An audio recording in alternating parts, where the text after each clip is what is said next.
Mit navn er Damon. Jeg er fra Jakobsen, og jeg bor i flyvestationen Aalborg. Nu skal vi skyde med nogle lovlige selvforsvarsvåben, nemlig på en ananas. Og der er det vigtigt at tænke på sikkerheden. Så hvis jeg står lige her, jeg tror nu kameraet kan se.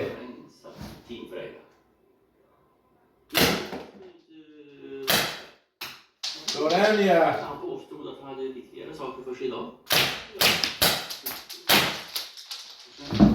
Dør!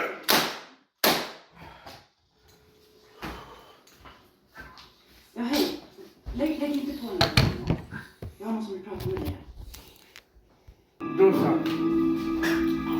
Hur står det? Det går snabbt som fan. Igen. Kom närmare mig.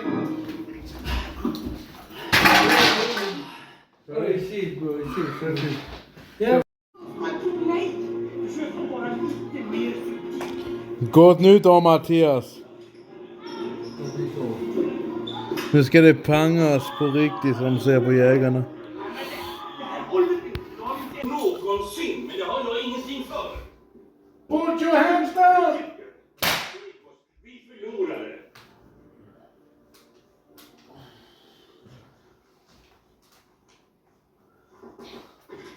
Ja, det står något på vägen. Alla har gått ombord nu, jag har inte sett till henne.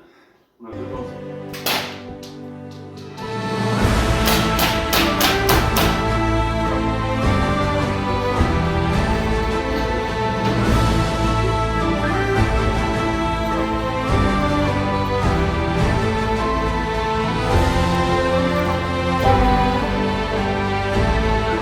See you next time.